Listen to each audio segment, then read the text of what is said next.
बिस्मिल्लाहिर्रहमानिर्रहीम। अस्सलाम वालेकुम नाज़रीन इकराम, मैं हूं आपकी मेज़बान डॉक्टर मुक़द्दस मलिक, आपके अपने प्रोग्राम आपकी बात आपके साथ में।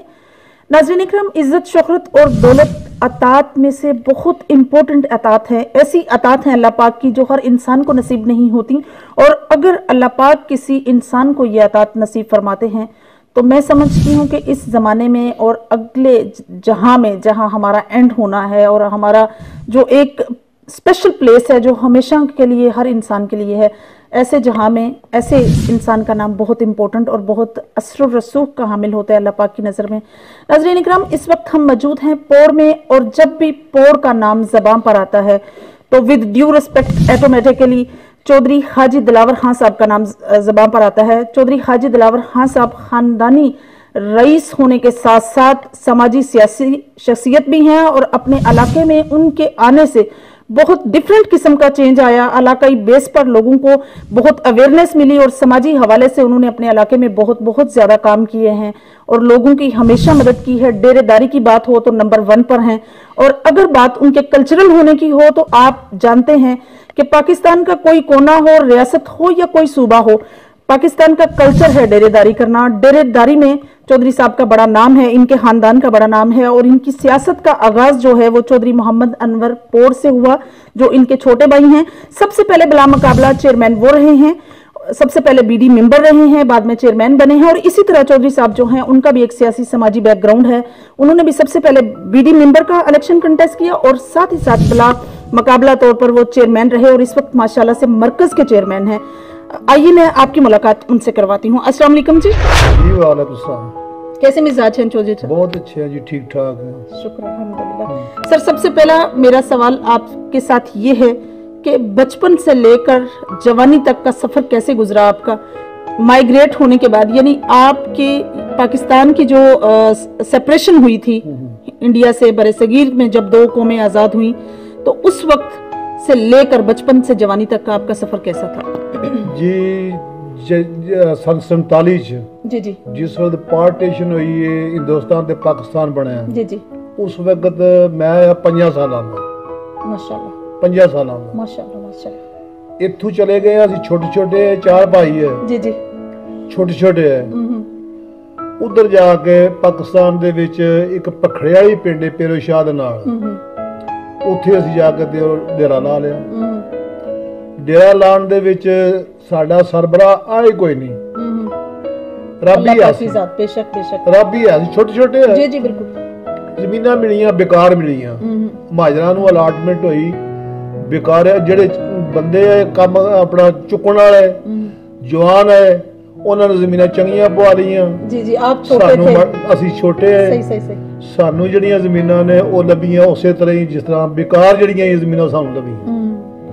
ਸਕੂਲ ਦਾਖਲ ਹੋ ਗਿਆ ਪੇਰੋਸ਼ਾਹ। ਜੀ ਜੀ, ਪੇਰੋਸ਼ਾਹ ਦੀ ਨਾਲ ਖੋੜੀ ਪਿੰਡ ਇੱਕ, 5 ਜਮਾਤਾਂ ਜਿਹੜੀਆਂ ਪੜੀਆਂ ਪੇਰੋਸ਼ਾਹ, 8ਵੀਂ ਦੇ ਵਿੱਚ ਉੱਥੇ ਪਾਸ ਕਰਕੇ ਤੇ ਖੋੜੀ ਉੱਥੋਂ ਪਾਸ ਕਰਕੇ ਤੇ ਫਿਰ ਦੌਲਤਾ ਨਗਰ ਪਿੰਡ ਹੈ। दौलता नगर में पैदल जाता रहा। अच्छा माशाल्लाह, पैदल। हालांकि जहां तक मेरी इंफॉर्मेशन है काफी डिफरेंस है वहां। सही है।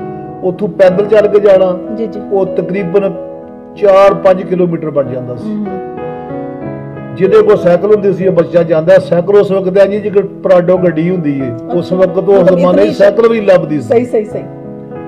उत्थे मैं 10 जमातां कीतियां, 10 जमातां करके फिर टुर गया लाहौर, क्योंकि अगों नहीं टुरना होया। लाहौर टुर गया, लाहौर जाके मैं अपना रुज़गार शुरू कर लिया। अल्लाह ने करम किया, उत्थे मकान अपने दिते रब ने, शुक्र अल्हम्दुलिल्लाह। उस वक्त जिहड़ी मकानां वाली जगह 4000 तो मरला लई। अच्छा, उस वक्त पैसा नहीं लभदा। अच्छा अच्छा, किहड़ा सन है? सन 63। सही, सन 63 दे पैसा नहीं लभदा। अल्लाह करम किया, फिर रब ही करम करदा ते अल्लाह दी रात खैर करे। बेशक। उबी जमीन लै ली मैं एक नाल 20 मरले। सही सही। एक नाल ले ली सड़क दे उत्ते रुज़गार जिथे आया उत्थे लाई चक्की वंड दाने वाली। अच्छा अच्छा। नाल टोका गतराई वाले घोड़ियां दे पट्टे छड्डे ते मੱਝਾਂ दे पट्टे छड्डे ते जेड़े। सही सही सही। ਉਹ जल्ला गरम कीता, रुज़गार ठीक सी ओ माशाअल्लाह। सही। उस दी बाद सन 81 तक मैं उत्थे रहा। अपने मकान बन गए, अपनी रुज़गार वाली जगह बन गई। जी जी। सन 81 ਦੇ ਇਲੈਕਸ਼ਨ ਲੜਿਆ ਚੋਈ ਅਨਵਰ ਪੌਰ ਨੇ, ਮੇਰੇ ਛੋਟੇ ਭਾਈ ਨੇ, ਤੇ ਉੱਥੇ ਟੁਰ ਗਿਆ, ਸਾਨੂੰ ਇੱਕ ਮੁਸੀਬਤ ਬਣ ਗਈ, ਉੱਤੇ ਝਗੜਾ ਹੋ ਗਿਆ।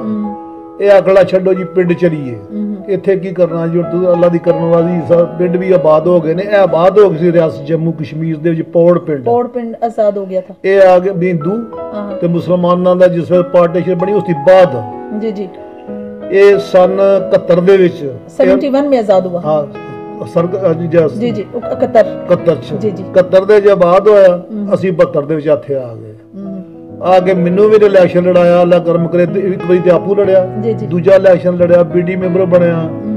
ਬੀਡੀ ਮੈਂਬਰ ਦੀ ਬਾਅਦ ਚੇਅਰਮੈਨ ਬਣਿਆ, ਚੇਅਰਮੈਨ ਦੀ ਬਾਅਦ ਫਿਰ ਚੇਅਰਮੈਨ ਦੇ ਵੋਟ ਲੈ ਕੇ ਚੇਅਰਮੈਨ ਜਿਹੜਾ ਬੰਦਾ ਬਣਦਾ ਨਾ, ਉਹ ਪੂਰੇ ਸਰਕਲ ਚ ਬਣਦਾ, पूरे बरनाले थाने दा। जी जी बिल्कुल, मरकज जिसको कहते हैं, मरकज जिसको कहते हैं। जी जी एक दफा वो अनवर पौड़ रहा चेयरमैन मरकज, जी जी 5 साल हो रहा, 5 ही मैं रहा माशाअल्लाह। उस दी बाद फिर लगातार असी मतलब एक चेयरमैन एक डिस्ट्रिक्ट काउंसिलर, ये लगातार रब दी करन वाली किसी बंदे दी देन लैन नहीं, अज तक साडा मुखालफ नहीं बनया।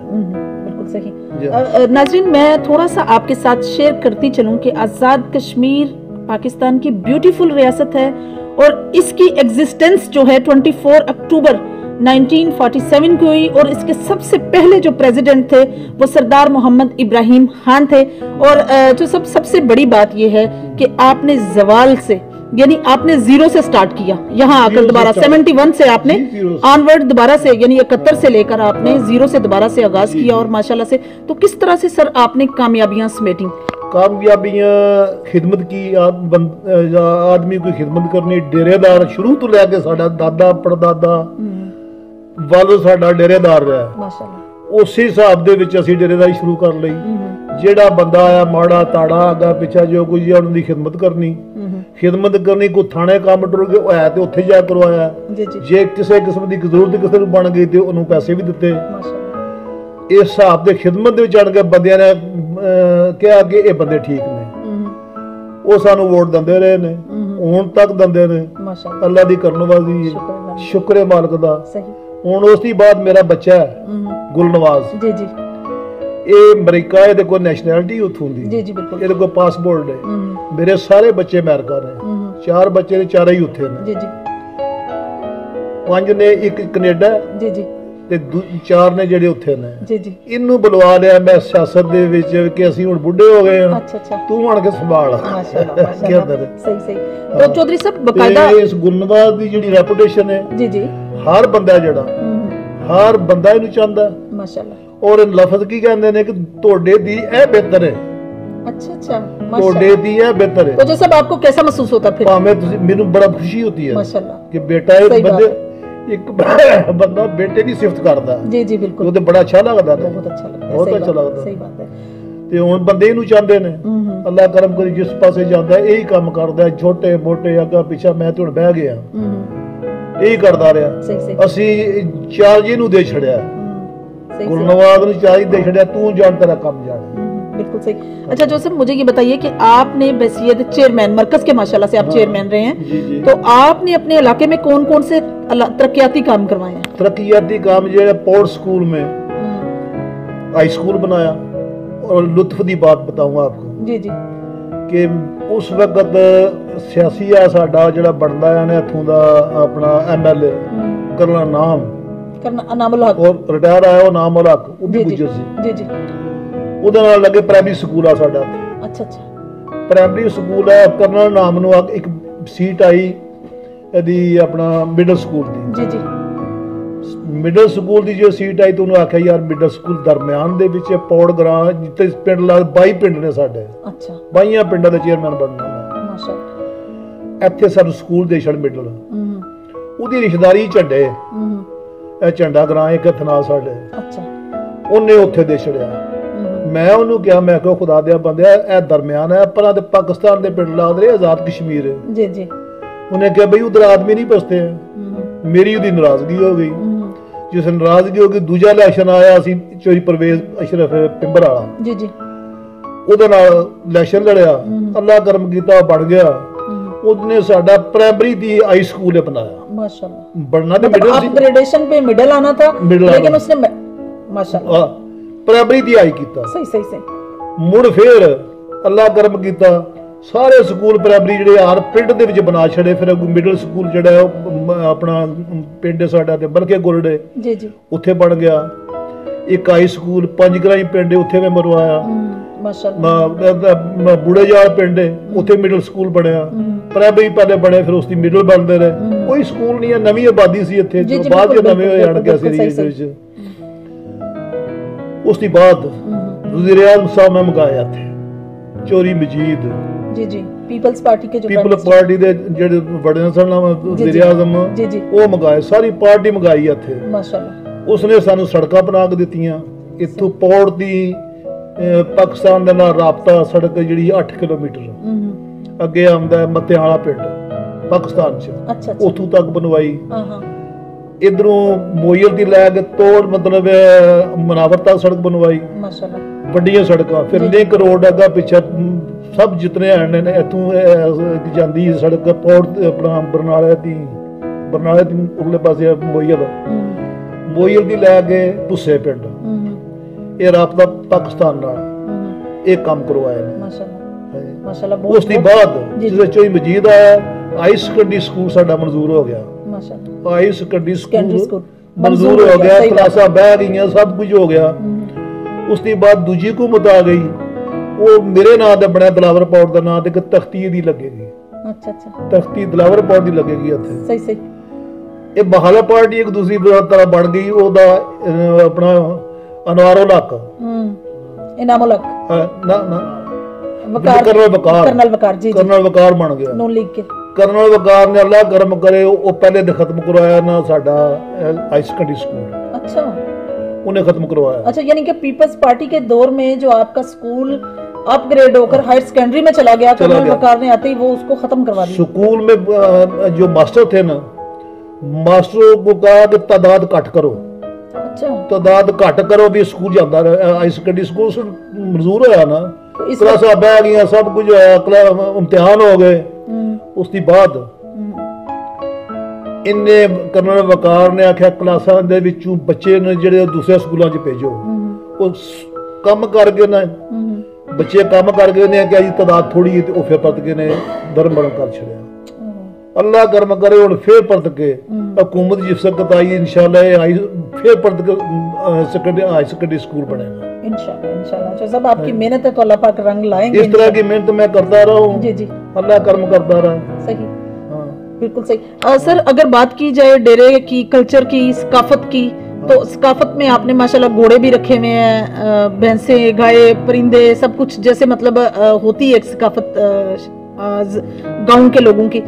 तो ये शौक आपको कब से पैदा हुआ? जी मैं बैठे हूं ना डेरे ते जी जी, ਜਿਹੜਾ ਬੰਦਾ ਆਉਂਦਾ ਅੱਲਾ ਮਾਫੀ ਦੇ ਗਰੀਬ ਗੁਰਬਾ ਜੋ ਕੋਈ ਮੇਰੇ ਕੋਲੇ ਹੁੰਦਾ ਮੈਂ ਉਹਨਾਂ ਲੈ ਜਾ, ਜਿਹੜਾ ਸਵਾਲ ਕਰਦਾ ਉਹਨੂੰ ਖਾਲੀ ਨਹੀਂ ਟੋਰਦਾ। ਬਹੁਤ ਅੱਛੀ ਗੱਲ ਹੈ ਸਰ। ਕੋਈ ਬੰਦਾ ਆਵੇ ਮੈਂ ਖਾਲੀ ਨਹੀਂ ਟੋਰਿਆ ਅੱਜ ਤੱਕ, ਇੱਕ ਰਿਕਾਰਡ ਹੈ ਮਾਸ਼ਾਅੱਲਾ। ਇਹ ਹੁਣ ਜਨਾਜ਼ਾ ਸਾਡੇ ਪਿੰਡ ਨਹੀਂ ਆ, ਅੱਲਾ ਕਰਮ ਕਰੇ ਮੈਂ ਕੱਲਿਆਂ ਪੈਸੇ ਲਾ ਕੇ ਕੋਈ 58 ਲੱਖ ਰੁਪਈਆ ਲਾਇਆ ਮਾਸ਼ਾਅੱਲਾ, ਤੇ ਕੱਲਿਆਂ ਆਪਣੀ ਜ਼ਾਤ ਦੀ ਮਦਦ ਦੀ ਬਣਾ ਛੱਡਿਆ ਜਨਾਜ਼ਾ। ਮਸਜਿਦ ਜਿਹੜੀ ਇਹਦੇ ਵਿੱਚ ਪੱਥਰ ਲਵਾ ਕੇ ਟੁਕੜੀ ਲਵਾ ਕੇ ਬੇਹਤਰੀਨ ਚਮਕੋ ਚਮਕ ਹੁੰਦੀ ਪਈ ਮਾਸ਼ਾਅੱਲਾ, ਮਸਜਿਦ ਦੇ ਵਿੱਚ ਖਰਚ ਕੀਤਾ ਮੈਂ ਤੇ ਹੁਣ ਅੱਲਾਹ ਦੇ ਰਾਹ ਤੇ ਦੇਣਾ ਪਿਆ। ਬਹੁਤ ਅੱਛਾ, ਜੋ ਕੋਈ ਵੀ ਰਿਹਾ ਰੱਬ ਨੇ ਬੜੇ ਕਰਮ ਕੀਤੇ, ਸ਼ੁਕਰ ਅਲਹਮਦੁਲਿਲਾ ਜੀ। ਤੇ ਅੱਲਾਹ ਦੇ ਰਾਹ ਤੇ ਬੱਚੇ ਨੇਕ ਨੇ, ਇਕੱਠੇ ਨੇ, ਰਲ ਕੇ ਕੰਮ ਕਰਦੇ, ਸਿਰ ਜੋੜ ਕੇ। ਉੱਥੇ ਅਮਰੀਕਾ ਰੱਬ ਨੇ ਬੜੇ ਕਰਮ ਕੀਤੇ ਨੇ।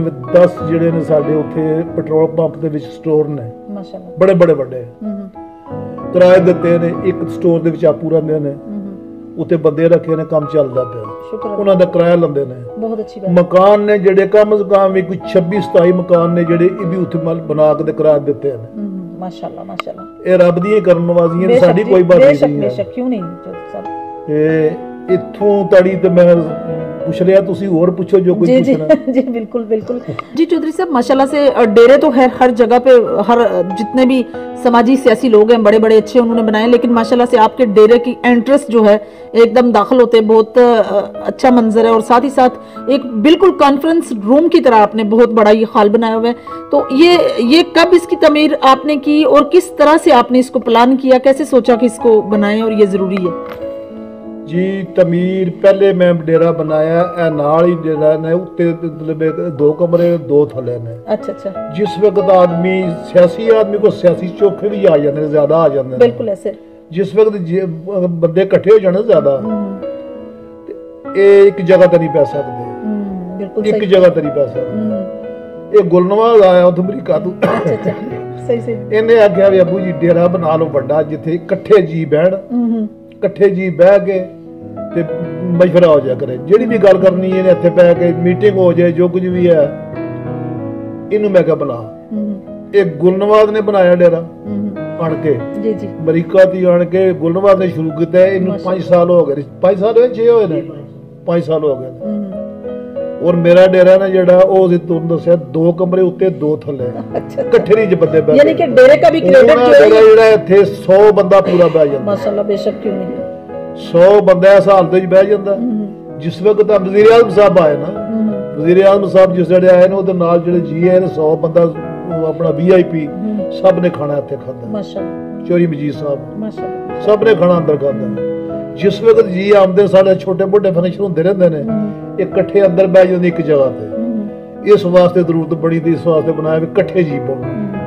ਹੁਣ 10 ਕਮਰੇ 'ਚ ਬਹਿ ਜਾਂਦੇ ਨੇ, 10-15 ਕਮਰੇ 'ਚ ਬਹਿ ਜਾਂਦੇ ਨੇ, ਕੋਈ ਬਰਾਂਡੇ 'ਚ ਬਹਿ ਜਾਣੇ, ਕੋਈ ਬੜਾ ਸੇਜ 'ਚ ਬਹਿ ਜਾਣੇ, ਉਹ ਫਿਰ ਗੱਲ ਚੱਲ ਨਹੀਂ ਹੁੰਦੀ। ਸਹੀ ਬਾਤ ਹੈ, ਬਿਲਕੁਲ ਸਹੀ। ਇਸ ਵਾਸਤੇ ਮੀਟਿੰਗ ਹਾਲ ਨੇ ਬਣਾਇਆ ਹੈ ਮਾਸ਼ਾਅੱਲਾ, ਮੀਟਿੰਗ ਹਾਲ ਵੱਡਾ ਬਣਾਇਆ ਤੇ ਛੋਟਾ ਜਿਹਾ ਮੈਰਿਜ ਹਾਲ ਹੈ। ਅੱਛਾ ਇਹ ਤੁਸੀਂ ਵੇਖਦੇ ਨੇ ਵੀ ਛੋਟਾ ਮੈਰਿਜ ਹਾਲ ਹੈ। ਸਹੀ ਬਾਤ ਹੈ। ਉਹ ਜਿਹੜਾ ਬੰਦਾ ਆਉਂਦਾ ਉਹ ਵੇਖਦਾ ਵੀ ਮੈਰਿਜ ਹਾਲ ਹੈ। ਅੱਛਾ ਅੱਛਾ। ਸਿਰਫ ਇਸ ਵਾਸਤੇ ਬਣਾਇਆ ਵੀ ਇਕੱਠੇ ਜੀ ਬਹਿਣ। ਬਹੁਤ ਅੱਛੀ ਬਾਤ। ਜਿਸ ਵੇ ਆਉਂਦੇ ਨੇ ਬੰਦੇ ਮੀਟਿੰਗ ਗੱਲਬਾਤ ਅੱਗਾ ਪਿੱਛਾ ਇਕੱਠੀ हो जाती है। बस अच्छा अच्छा। घोड़े पालने का शौक जो है ये आपको ज्यादा है या आपकी फैमिली में किसी और को भी था? देखो जी हमारी फैमिली में हमारा दादा ने घोड़े रखे हैं जिनको हम जानते हैं जी जी। परदादा भी रखता रहा, मेरे बाप ने घोड़े रखे हैं और घोड़ियां भजांदा रेस ला के। ये अगे खोडा आ गई चूहे दी, खुड़ दे विच घोड़ी दा लाता है, लाता ही घोड़ी डीप पे उत्ते उत्थे फौत हो गया। घोड़ियां भजांदा। अच्छा अच्छा। मेरा वालद आकमली नाम सी ਉਹਦਾ ਤੇ ਉਹ ਸ਼ੌਕ ਤਾਂ ਸਾਨੂੰ ਸ਼ੁਰੂ ਤੋਂ ਹੀ। ਅੱਛਾ ਅੱਛਾ ਸਹੀ। ਉਸੇ ਉਹਨੇ ਘੋੜੇ ਤੇ ਚੜ੍ਹਨੇ ਵੀ ਆ, ਉਂਝ ਵੀ ਇਹ ਰੱਬ ਦੀ ਰਹਿਮਤ ਹੈ। ਜਿਸ ਘਰ ਘੋੜਾ ਹੋਵੇ ਜਾਂ ਘੋੜੀ ਹੋਵੇ ਨਾ ਉੱਥੇ ਰੱਬ ਦੀ ਰਹਿਮਤ ਹੁੰਦੀ ਹੈ। ਬੇਸ਼ੱਕ ਬੇਸ਼ੱਕ ਜੀ ਬੇਸ਼ੱਕ। ਅਸੀਂ ਪਿਓ ਦਾਦਿਓ ਲੈ ਕੇ ਘੋੜੇ ਰੱਖਦੇ ਆ, ਪਿਛਾ 4 ਘੋੜੇ 6 ਵੀ ਰੱਖੇ ਨੇ, 8 ਵੀ ਰੱਖੇ ਨੇ ਤੇ ਅੱਗੋਂ ਹੁਣ ਆਣ ਕੇ ਰੱਖਿਆ ਵੀ ਘੋੜਾ ਲਾਜ਼ਮੀ ਬੜੇ ਬਣਨਾ। माशाल्लाह माशाल्लाह जो सब। और घोड़े ਦੇ ਜਿਹੜੇ ਬੜੇ ਖਰਚੇਦਾਰ ਰਹਿੰਦੇ ਨੇ। सही बात है, बिल्कुल जी। बड़ा एक्सपेंस करना पड़ता है इनके लिए। सही सही जी। तो नाज़रीन ये थी हाजी दिलावर चेयरमैन साहब की गुफ्तगू और बहुत अच्छे से उन्होंने अपने तमाम मामलात डेरेदारी से लेकर कल्चर, औलाद और ख़ास तौर पर मेहमान नवाजी हर चीज़ को डिस्कस किया है। अब मैं आपकी मुलाकात पौड़ खानदान के चश्मो चराग और उभरते हुए सितारे अमेरिकन सिटीजनशिप और साथ ही साथ अमेरिकन कम्युनिटी के बहुत बड़े बिजनेसमैन और नेशनैलिटी होल्डर चौधरी गुल नवाज पौड़ साहब से करवाती हूँ। चौधरी गुल नवाज पौड़ साहब एक तो यूथ को रिप्रेजेंट करते हैं और साथ ही साथ समाजी होने का जो उनके अंदर वलवला है वो बहुत ही ज्यादा है। आइए आपकी मुलाकात उनसे करवाते हैं जी। तो नाज़रीन इस वक्त हमारे साथ मौजूद हैं चौधरी गुल नवाज पौड़ साहब और चौधरी गुल नवाज पीपल्स पार्टी के सीनियर नायब सदर हैं डिस्ट्रिक्ट बिम्बर के और साथ ही साथ समाजी सियासी बैकग्राउंड के साथ बहुत अच्छा जो है कल्चर जो है शो करते हैं और डेरेदारी में उनका क्या रोल है, कल्चरल होने में उनका क्या रोल है, बिजनेस कम्युनिटी में उनका, जैसे कि माशाल्लाह से अमेरिकन बिजनेस कम्युनिटी के वो बहुत बड़े बिजनेसमैन हैं, क्या रोल है ये डिस्कस करते हैं उनके साथ। अस्सलाम वालेकुम जी। जी वालेकुम अस्सलाम। सबसे पहले तो मैं अपनी GM टीम का, डॉक्टर साहिबा का और उनकी टीम का बहुत ही इंतहाई मशहूर हूँ और वेलकम कहता हूँ। इतनी दुश्वारी से और हमारे कुछ जी बिल्कुल आपका रोड थोड़ा इसी तरह ही है तो आपने टाइम निकाला हमारे लिए, बहुत मेहरबानी, बहुत thanks ji. Most welcome, thank you so much. सबसे पहला मेरा सवाल आपके साथ ये है कि आपकी फैमिली कल्चरल भी है, ट्रेडिशंस को भी कायम किए हुए है और आप अमेरिकन बिजनेसमैन हैं और माशाल्लाह से एजुकेटेड भी हैं। आपका सियासी इंटरेस्ट कब से आपके अंदर पैदा हुआ और कब से आपने सियासी आगाज जो है वो शुरू किया है? जी हमारे सियासत तो मेरे बुजुर्ग और मेरे अंकल कर रहे थे शुरू में ही, हमें तो बस इनके पिछले कल्चर को लेके बहाल करना पड़ा है। जी जी। तो अल्लाह का शुक्र है लाख लाख के हमें जो उनका मिशन है उसे कामयाब रखना है। तो سب سے پہلے میرے انکل ہیں چودھری محمد انور فورڈ صاحب, وہ میرے کیونکہ والد صاحب نے آپ کو بتایا ہے کہ ڈسٹرکٹ چیئرمین بھی رہ چکے ہیں, پہلے چیئرمین تھے, بی ٹی ممبر بھی رہے ہیں, اس کے بعد میرے والد صاحب بھی رہے ہیں ڈسٹرکٹ چیئرمین بھی. تو اللہ کا شکر ہے لاکھ لاکھ. تو میری بھی انشاءاللہ کوشش ہے کہ ان کے مشن کو کامیاب کرنا, جو ان کا مشن ہے انشاءاللہ تعالی ہمارے علاقے میں جو بھی ہمارے مطلب ہے کام رہتے ہیں, غریب عوام ہے, ان کا زیادہ سے زیادہ بڑھ چڑھ کے مطلب ہے ان کے مشن کو کامیاب کرنے کے لیے میں ادھر. تو میں امریکہ میں ویسے سٹیزن ہوں, اللہ کا شکر ہے لاکھ لاکھ, وہاں پیسے بھی کماتے ہیں تو اچھا بھی لگتا ہے ہر بندے کو امریکہ, لیکن صرف ان کے سلسلے کو جاری رکھنے کے لیے میں ادھر پاکستان میں آیا ہوں. صحیح بات ہے کہ مطلب یہ ڈیرے داری, یہ کلچر, یہ ٹریڈیشنز قائم رہیں. جی قائم رہیں ماشاءاللہ سے. چلیں جی, اللہ پاک آپ کا حامی و ناصر ہو. چودھری صاحب, نیکسٹ کوسچن میرا آپ کے ساتھ یہ ہے کہ پیپلز پارٹی پاکستان کی بات ہو یا آزاد کشمیر کی, پیپلز پارٹی کا تھوڑا سا اسٹینڈرڈ جو ہے وہ محترمہ بینظیر بھٹو شہید کے جانے کے بعد وہ نہیں رہا. تو آپ کی کیا ذاتی رائے ہے؟ باقی تمام پارٹیز میں ادھر ادھر کچھ کانفرنس میں جا رہے ہیں, مسلم کانفرنس میں, کچھ نون لیگ میں, کچھ اس طرح سے پی ٹی آئی میں, تو آپ سٹل پیپلز پارٹی کے ساتھ ہیں, اس کی کیا وجوہات ہے؟ اصل میں چودھری پرویز اشرف صاحب ان کے والد محترم تھے چودھری محمد اشرف مرحوم, وہ بھی ہمارے ایم ایل اے رہ چکے ہیں اس علاقہ کے. جی. تو والد صاحب ان کے ساتھ چلتے آ رہے ہیں, اور اسی ہم لائن پارٹی کو دیکھ کے ابھی بھی پیپل پارٹی کا ساتھ دے رہے ہیں, اور انشاءاللہ تعالیٰ اللہ کے فضل و کرم سے جتنی دیر تک ہماری زندگی ہے پیپل پارٹی کے ساتھ ہی رہیں گے, چاہے وہ ہاریں یا جیتے, ہمیں اس بات سے کوئی ایشو نہیں ہے. بہت اچھی بات سر. میں کہتی ہوں کہ انسان کا معیار ہی تب بنتا ہے کہ جب کوئی منزل یا ڈیسٹینیشن ایک ہو. کیا خیال ہے آپ کا؟ جی انشاءاللہ ہم ایک ہی جگہ پہ کھڑے ہیں اللہ کے فضل و کرم سے, اور ہم اپنی جیب سے خرچ کر کے چودھری پرویز اشرف کو ون کرتے ہیں. پچھلے الیکشن میں 5 سال میں پوری مطلب ہے ہمارے ڈسٹرکٹ بمبر میں صرف ہماری یونین کونسل اللہ کے فضل سے چودھری پرویز اشرف صاحب جیتے تھے, باقی سب یونین کونسل ہوائی اس طرح کی چل گئی تھی قدرتی طور پہ, تو ہماری ووٹ مطلب فون یونین کونسل ہم نے جیت کے پرویز اشرف کو تحفے میں دے دی. انشاءاللہ تعالیٰ اللہ کے فضل سے ہم ابھی بھی ایکٹیو ہیں, اللہ ہماری پارٹی ٹھیک ہے, ہمارے ووٹر ٹھیک ہیں, اور ہم انہی والد صاحب کے جو ہے مشن کو لے کے کامیاب مطلب چل رہے ہیں, چلتے رہ رہے ہیں. تھوڑا سا ہمارا ٹریڈیشنز, ہماری جو سسٹم ہے وہ ڈیفرنٹ ہے امریکن لحاظ سے. سپر پاور ملک ہونے کے ساتھ ساتھ ان کا اپنا ایک طور طریقے ہیں, رسم و رواج ہیں. آپ مجھے یہ بتائیے کہ آپ کو وہاں سے یہاں آ کر ڈیرے داری کرنا, لوگوں کو ویلکم کرتے رہنا, سیاسی ہونا تھوڑا سا ڈیفیکلٹ ہوتا ہے نا, ہر ایک کو ویلکم کرنا, مسکراتے چہرے کے ساتھ رہنا, تو یہ تھوڑا ڈیفرنٹ اینگل نہیں لگتا آپ کو؟ ڈیفرنٹ ہے, لیکن میں نے گروتھ ادھر ہی کی تھی پاکستان میں. جی میں تقریباً 22-23 سال کا تھا جب میں امریکہ گیا ہوں. تو اللہ کا شکر ہے, میں سمجھتا ہوں سارے کلچر کو, سارے مال کو, اور میرے والد صاحب نے اور میرے انکل نے مجھے ٹریننگ بھی سلسلے میں اللہ کے شکر سے بڑی زبردست دی ہے. انشاءاللہ تعالیٰ تابعداری ہمارا مشن ہے, اس سے لے کے کامیاب آلویز وہی جاری رہے گا ماشاءاللہ سے. تو آپ جیسا کہ ابھی آپ سچویشن دیکھ رہے ہیں, آپ کے علاقے میں کافی جو ہے ہستہ خالی چل رہی ہے, روڈ جو ہیں انڈر کنسٹرکشن ہے اور بالکل ڈیمیج ہو چکے ہیں, اور بالکل نگلیکٹ کیا گیا ہے پچھلی حکومت میں ان روڈوں کو, ہر چیز کو. آپ کا کیا ذاتی خیال ہے کہ آپ کے آنے سے آپ کے علاقے میں کیا چینج آنا چاہیے؟ انشاءاللہ تعالیٰ اللہ کے فضل سے ہماری تو کوشش ہے کہ جو بھی ہمارے سینئر بنتا ہے, ایم ایل اے بنتا ہے ہمارے علاقے کا, اس کو ہر علاقے کا مطلب خیال رکھنا چاہیے. لوگ ہم ان کو ووٹ دیتے ہیں, ہم کامیاب کرتے ہیں. تو ہمارے ایم ایل اے قدم وقار احمد نور آئے ہیں پچھلے 5 سالوں میں. تو انہوں نے ہم سے مطلب گجر برادری کے لوگ ہیں وہ, لیکن انہوں نے سیاسی انتقام ہی بہت لی ہیں ہم سے, بہت زیادہ مطلب ہم نے مشکلات دیکھے ہیں. ہمارے یہ پورٹ گاؤں سے لے کے متحم والے تک چودھری پرویز اشرف صاحب نے ٹینڈر کروایا تھا 7 کلومیٹر سڑک کا, تو انہوں نے جناب وہ روک دیا, اور پھر ہائی کورٹ میں کیس کیا, پھر سپریم کورٹ نے فیصلہ دیا, پھر وہ دوبارہ سے روڈ بنا ہے. تو اب اللہ کا شکر ہے وہ بھی مکمل ہو گیا ہے. ہمارے ہائی سیکنڈری اسکول تھا میرے والد صاحب کے نام پہ پورٹ گاؤں کے سے, تو وہ بھی انہوں نے جناب اپنی کوششوں سے اور ان کی محنتوں نے وہ رنگ لایا. اللہ جانتا ہے ان کو کیا مطلب تھا, اور یہ جو تعلیمی لوگوں کی ختم کرنا چاہتے ہیں. ہمارے تو بچے ادھر پڑھتے نہیں, جبکہ وہ ہائر ایجوکیشن کے وزیر ہیں, ہائر ایجوکیشن کے وزیر ہیں اور ہائر ایجوکیشن کی تختی لگی ہوئی تھی ادھر، مطلب کلاسز بیٹھ گئی تھی اور سائنس ٹیچر بھی بیٹھ گئے تھے، تو انہوں نے پھر دوبارہ کوشش کر کے ان کو ختم کر کے وہ پھر موبائل اٹھا کے لے گئی ہیں ہمارے سے آگے، چھوٹا سا رسپہ ہے موبائل. تو اللہ پاک کے فضل و کرم سے ٹائم آیا تو ہماری یہ کوشش سب سے پہلے یہی ہوگی کہ جو ہمارے والد صاحب کی تختی لگی تھی اور نہیں کامیاب ہونے دیا انہوں نے، ہم تو یہی کوشش کریں گے انشاءاللہ جتنی دیر تک ہم، ہاں جی اللہ کے فضل سے انشاءاللہ جب تک ہمارے دم رہے گا جو اسکول ہائر ایجوکیشن بنے گا اور پھر اسکول لیں گے انشاءاللہ تعالی. صحیح. اگر آپ کے ہابیز کی بات کی جائے تو چودھری صاحب انسان کی زندگی میں ہر انسان کے ہابیز ہوتے ہیں اور کچھ ایسے بھی ہوتے ہیں جو پرسنلی انسان کو بڑی چیزیں پسند ہوتی ہیں اور ہابی ہوتا ہی ایسا جی کہ وہ، تو آپ کا جو اسپیسیفک ہابی ہے وہ کیا ہے؟ جی میڈم، آپ نے ہابیز کی بات کی ہے تو اس میں سب سے پہلے زیادہ تو مجھے لائک شکار کرتا ہوں میں، ہنٹنگ مجھے بہت پسند ہے. میں یو ایس اے میں بھی میرے پاس پرمیشن تھی، ادھر میں نے اجازت وغیرہ لی تھی، ادھر بھی شکار کیا ہے. ادھر سے میں نے وہ ڈیئر ہنٹنگ کیا ہے، آپ کو دکھاتا ہوں اس پہ، مطلب ہے ادھر بھی ہمارا الحمدللہ بہت بڑا گھر اللہ نے دیا ہوا ہے، تو میں ادھر نہیں بلکہ پاکستان میں لے کے آیا تھا اسے ڈرائنگ روم میں لگانے کے لیے، وہ اسٹاک کر کے میں نے رکھا ہوا ہے. تو ادھر بھی ہم علاقہ بجوات میں جاتے ہیں شکار وغیرہ کرنے کے لیے، تو ادھر سے میں نے ایک ڈیئر ادھر ہم نے ہنٹنگ کیا تھا. تو یہ مور میں نے خود پالتو رکھا ہوا تھا، تو میں نے اسے مطلب ہے ایک نشانی کے طور پہ اسے اسٹاف کر کے تو میں نے اپنے ڈرائنگ روم میں لگایا ہوا ہے.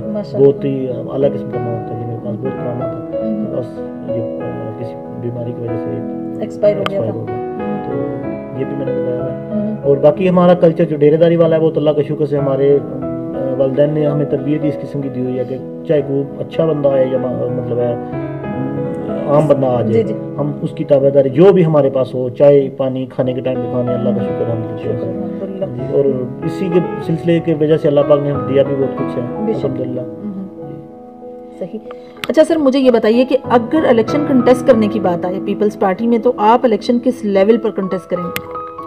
دیکھیں جی انشاءاللہ تعالیٰ پہلے بھی باکٹ سے ہم خرچ کر کے سپورٹ کرتے رہے پیپل پارٹی کی، تو آئندہ بھی جتنا ہو سکے ہم کم نہیں کریں گے. آپ یہ نہیں چاہتے کہ آپ ایم ایل اے کا الیکشن کنٹیسٹ کریں؟ انشاءاللہ ٹائم آئے گا، اللہ کی ذات کو منظور ہوا تو اللہ کی ذات دیں گے موقع، ایسے کوئی بات نہیں، ہم ڈیسائیڈ کریں گے فیملی میں بیٹھ کے، ہو جائے گا اتنا بھی فائنل.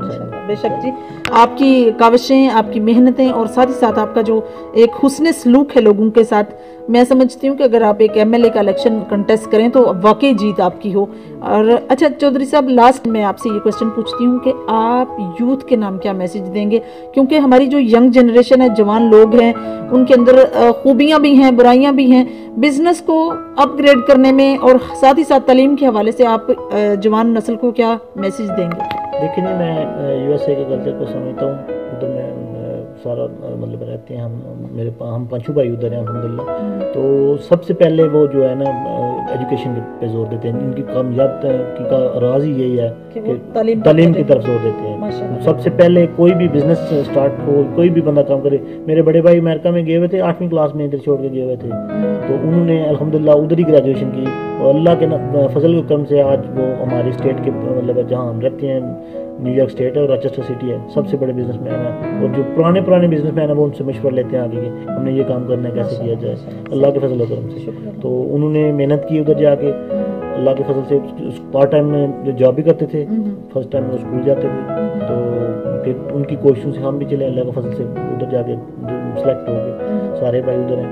آج اللہ کے فضل سے ہمارا الحمدللہ اچھے بزنس مین میں سے نام ہے، اور وہ میں نے بات آپ کو پہلے بتائی کہ پرانے بزنس مین ہیں وہ بھی ان سے آگے مشورہ لیتے ہیں کہ یہ بات اس طرح کرنی ہے، مطلب یہ ہم نے بلڈنگ بنانی ہے، اسٹور بنانا ہے، تو کیسے ڈیسائیڈ کیا ہے. چودھری صاحب آپ کو کیا لگتا ہے کہ مہاجرین جو ہیں ان کی کیا کیا مشکلات ہیں علاقے میں، اگر کوئی مہاجر ہو مطلب تو اس کی کیا مشکلات نظر آتی ہیں آپ کو؟ دیکھیں جی مہاجرین جو ہیں ہمارے بھائی ہیں، بہت زیادہ لوگ ہیں ادھر، ہم بھی ان کے ساتھ اچھا سلوک کرتے ہیں، مطلب ہے کوئی ہم نے تو کبھی ان کو مہاجرین والا کچھ سمجھنا ہے ان کے ڈفرینٹ بات، لیکن جو زمینوں والے معاملے کچھ ہیں لوگوں کے تو انشاءاللہ تعالیٰ وہ چل رہے ہیں پروسیس گورنمنٹ کے، مطلب وہ کئی لوگوں کو الاٹمنٹ ہو گئی ہیں، کوئی جو کچھ رہ گئے ہیں وہ بھی انشاءاللہ تعالیٰ گورنمنٹ ان کو دے گی. زمینیں بہت ہیں ہمارے یہ چمب علاقے میں، بہت زیادہ زمینیں آرمی والوں کے انٹر میں ہیں، تو انشاءاللہ وہ جب کچھ اچھا فیصلہ ہوگا تو سب کو ملیں گی. جی بالکل ٹھیک ہے جی. تو ناظرین یہ تھی چودھری گل نواز پورٹ صاحب کی گفتگو، اور بہت اچھا मिशन है उनका, बहुत अच्छा विजन है। भले वो अमेरिका में रहे हैं, वहाँ के कस्टम या सिस्टम को समझते हैं, वहाँ के रूल्स रेगुलेशन को फॉलो करते रहे हैं, लेकिन साथ ही साथ आज़ाद कश्मीर जब से वो आए हैं अपने इलाके को बहुत अच्छे से समझते हैं और बहुत जो कल्चरल है वो उनका माइंड है और डेरेदारी जो है उनके दिल में है और साथ ही साथ दर्द दिल रखने वाले इंसान हैं। तो चौधरी साहब, मेरा ख्याल ये है कि अल्लाह हाफिज करने से पहले हम आपका थोड़ा सा फार्म हाउस, थोड़ा सा कल्चर जो है आपका उसको विजिट करते हैं। तो मेरे ख्याल में चलते हैं जी।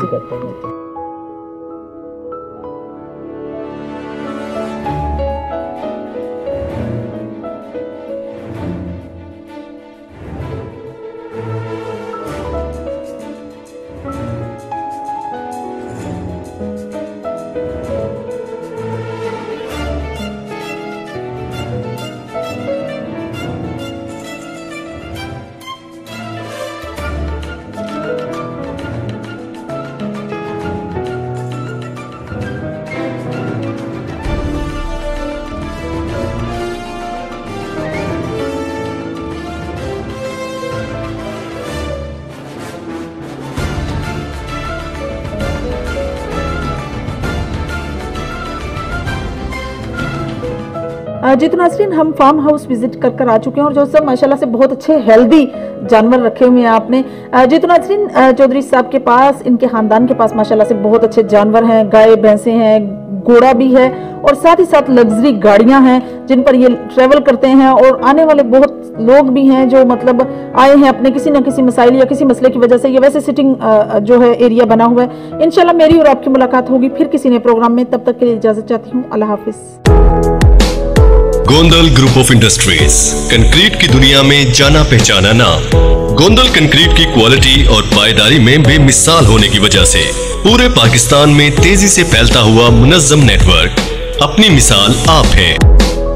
Gondal group of industries technology में लाए कमाल की जिद्दत, इसीलिए Gondal group of industries present 21st century products. Gondal UPVC की नालीदार छतें और दीवारें, इंटरनेशनल स्टैंडर्ड के एन मुताबिक pre engineered building, state of the art plants पर तैयार करता यूपीवीसी शीट आपको दे हर मौसम में मुकम्मल तहफ़्फ़ुज़ और सुकून, जंग, शोर, इलेक्ट्रिक करंट और आग से मुकम्मल महफूज, लीकेज से महफूज जोड़ और वाटरप्रूफ स्क्रूज के साथ, ओस के कतरों और हर किस्म के केमिकल से महफूज, सूरज की शुआओं और दीगर केमिकल से आपकी दीवारें और छतें रहें मुकम्मल महफूज।